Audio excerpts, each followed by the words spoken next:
क्योंकि 131 member of parliament, 132 member of parliament अनुसूचित जाति जनजाति की अगर आज सरकार से समर्थन वापस कर देते हैं तो सरकार दिक्कत में आ जाएगी।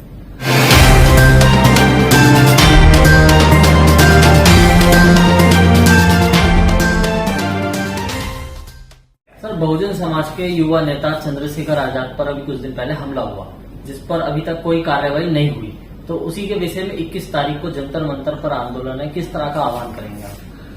समाज का कोई भी व्यक्ति हो, मेरे समाज का, अनुसूचित जाति जनजाति समाज का कोई भी आम हो या खास हो, ए हो या बी हो, जेड हो, अगर उस समाज के किसी व्यक्ति के साथ ज्यादती होती है तो मैं केपी चौधरी व्यक्तिगत रूप से, मैं केपी चौधरी भारतीय जीवन बीमा निगम अनुसूचित जाति जनजाति बुद्धिस्ट कर्मचारी एवं अधिकारी कल्याण संघ के राष्ट्रीय प्रधान महासचिव होने की हैसियत से और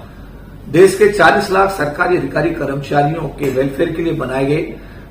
अनुसूचित जाति जनजाति संगठनों के अखिल भारतीय महासंघ का राष्ट्रीय प्रधान महासचिव होने के नाते, साथ साथ एक जो राष्ट्रीय पार्टी है, राष्ट्रीय लोकदल पार्टी का राष्ट्रीय महासचिव होने के नाते मैं निश्चित रूप से ऐसी किसी भी घटना की निंदा करूंगा और सरकार से पुरजोर मांग करूंगा कि जो दोषी लोग हैं उनके खिलाफ कार्रवाई हो, जिससे कि भविष्य में ऐसी जो एक्सीडेंट्स हैं, ऐसे जो हमले हैं, उनकी पुनरावृत्ति भविष्य में किसी भी अनुसूचित जाति जनजाति समाज के व्यक्ति के साथ ना हो सके। सर, क्या लगता है कि जिस तरीके से तमाम संगठन हैं, तमाम बड़े बड़े लोग हैं, पदों पर भी बैठे हैं, मगर संगठन कभी अलग अलग बन चुके हैं और संगठनों के बीच में भी सामंजस्य नहीं बन पा रहा, क्या ये वजह हो सकती है कि जो अपने जो नीचे तबके के लोग हैं उनके ऊपर एट्रोसिटी बढ़ती जा रही है? देखिए, इसमें मैं यही कहूंगा कि हमारी जो सोच है, जो अभी आपने कहा कि हम संगठनों की परिधि से बंधे हुए हैं, पार्टी की परिधि से बंधे हुए हैं, अगर आज भी जो सांसद हैं 131 लोकसभा में इकट्ठे होकर के एक निर्णय ले लें तो आज सरकार गिर जाएगी लोकसभा। आज भी सरकार अस्तित्व में, क्योंकि 131 member of parliament, 132 member of parliament अनुसूचित जाति जनजाति की अगर आज सरकार से समर्थन वापस कर देते हैं तो सरकार दिक्कत में आ जाएगी। क्योंकि ये लोग हिम्मत नहीं कर पाते हैं, ये लोग डरते हैं, इनको डराया जाता है, कभी किसी बहाने कभी किसी बहाने, तो ये लोग अपनी जिम्मेदारी के साथ क्योंकि न्याय नहीं कर पा रहे हैं, इसीलिए हमने कहा है अपने समाज के लोगों से कि जब आपको मौका मिले 2024 में चुनाव में बटन दबाने का, तो देखो और समझो और सोचो, जो अम्बेडकरवादी है, जो बाबा साहब मिशन का सिपाही है, जिसका जीवन आपके सामने टेस्टेड जीवन उसका है, उस आदमी के बारे में बटन दबाओ और ऐसे लोगों को लोकसभा विधानसभा में भेजने की कोशिश करो जो आपकी आवाज बन सके, आपके दर्द को समझ सके, आपकी आवाज को लोकसभा विधानसभा उठा सके। क्योंकि जिन लोगों को अब तक चुनकर भेजा गया है उनमें अधिकतर संख्या ऐसे लोगों की है जिन्होंने अपने समाज की आवाज उठाने की कोई पहल नहीं की है, और ये जिम्मेदारी फिर समाज के ऊपर आती है कि समाज में उन लोगों को ढूंढो, उन लोगों को आप निवेदन करो, उन लोगों को लोकसभा में भेजने की जिम्मेदारी लो, क्योंकि इस जिम्मेदारी समाज की होनी चाहिए। अभी हो ये रहा कि व्यक्ति विशेष एक आदमी आता है, किसी पार्टी से बात करता है,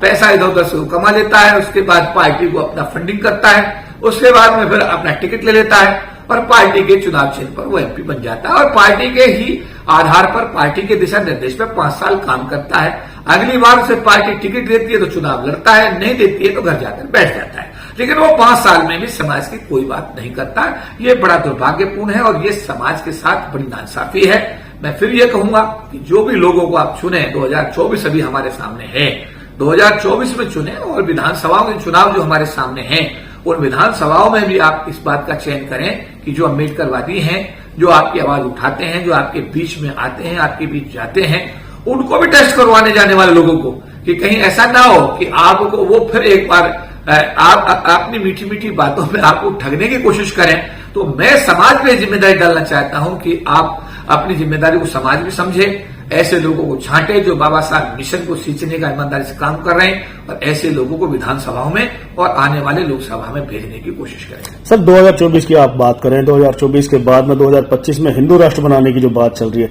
क्या लगता है कि विपक्ष जिस तरीके से निष्क्रिय बैठा हुआ है, अभी विपक्ष कोई आवाज उठाता भी तो दबा दी जाती है, साम दाम दंडभेद कोई भी हो, लगता है कि 2024 में कुछ सत्ता परिवर्तन देखने को मिलेगा? देखिए, ये तो जो भी आपने कहा है, हर व्यक्ति भारत में डेमोक्रेसी में जीता है, हर आदमी को अपनी अभिव्यक्ति की आजादी है। कुछ लोग कहते हैं कि बौद्ध राष्ट्र बनना चाहिए। मैं आपको बताना चाहता हूं, इस देश में ऐसी भी सोच के लोग हैं, वो कहते हैं क्योंकि ये बुद्ध की धरती है।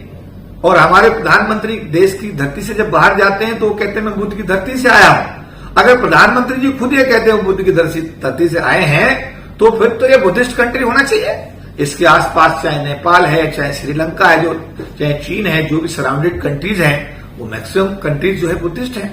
भारत में ही तो बौद्ध धर्म का प्रचार प्रसार जो है जानबूझकर रोका गया और बौद्ध धर्म को नस्ताबूद करने की कोशिश की गई। तो मेरा ये कहना है कि जो कुछ लोग हिंदू राष्ट्र बनाने की बात करते हैं तो भारत में ऐसे भी लोग हैं। पिछले दिनों आपने देखा खालिस्तान की आवाज उठी थी, अगर कनाडा से अगर आपको याद हो। लेकिन मैं ये कहूंगा बहुत ही जिम्मेदारी के साथ में, भारत धर्मनिरपेक्ष राष्ट्र है। बाबा साहब अम्बेडकर इसको धर्मनिरपेक्ष राष्ट्र का दर्जा लिखित में देकर गए हैं और इसमें सभी धर्मों के लोगों को समानता के साथ, बराबरी के साथ जीने का अधिकार उन्होंने दिया है। और इसको ना कोई हिंदू राष्ट्र बना पाएगा, ना उसे कुछ और राष्ट्र बना पाएगा। ये भारत धर्मनिरपेक्ष राष्ट्र था, धर्मनिरपेक्ष राष्ट्र रहेगा। और ऐसी अगर कोई हरकत किसी के द्वारा की गई तो मुझे लगता है कि देश का अमन, चैन और शांति भंग हो सकती है। सर, 2024 के बाद में संविधान को भी बदलने की बात की जा रही है, इस पर क्या कहेंगे आप? देखिए, संविधान बदलना बच्चों का काम नहीं है। संविधान के पीछे सबसे पहले तो बाबा साहब अम्बेडकर के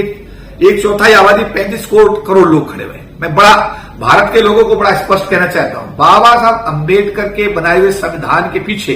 देश की 1/4 आबादी अनुसूचित जाति जनजाति के लोग, जिनका करीब 35 करोड़ की आबादी है, वो लोग मजबूती के साथ खड़े हुए। इसके बाद आज मुझे बताते बड़ी खुशी है कि ओबीसी समाज,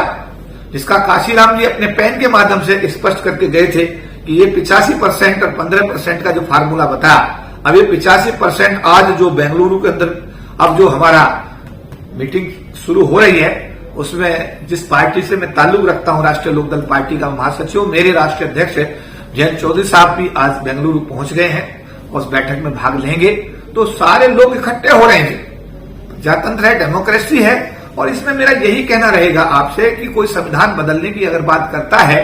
तो ये उसका अपना ख्याली पुलाव हो सकता है। भारत का ओबीसी, भारत का माइनॉरिटी, भारत का SC ST और भारत के गरीब तबके का जो व्यक्ति है, बाबा साहब जिसके लिए संविधान देकर गए हैं, संविधान की व्यवस्था देकर गए, इवन मैं कहूंगा इस देश की जो महिलाएं हैं, पूरे देश की महिलाओं के लिए बाबा साहब जो अधिकार देकर गए हैं, बहुत बड़ी ताकत बाबा साहब के संविधान के पीछे खड़ी हुई है। इसीलिए जो शरारती तत्व इस देश का अमन चैन, इसका माहौल खराब करना चाहते हैं, उनका मेरा निवेदन है कि ऐसी किसी हरकत से बाज आए और बाबा साहब अम्बेडकर द्वारा बनाए गए संविधान में विश्वास व्यक्त करते हुए भारत को एक सबल राष्ट्र बनाने की कोशिश करें। हमारे चैनल पर बात करने के लिए आपका धन्यवाद। जी बहुत बहुत धन्यवाद। जय हिंद।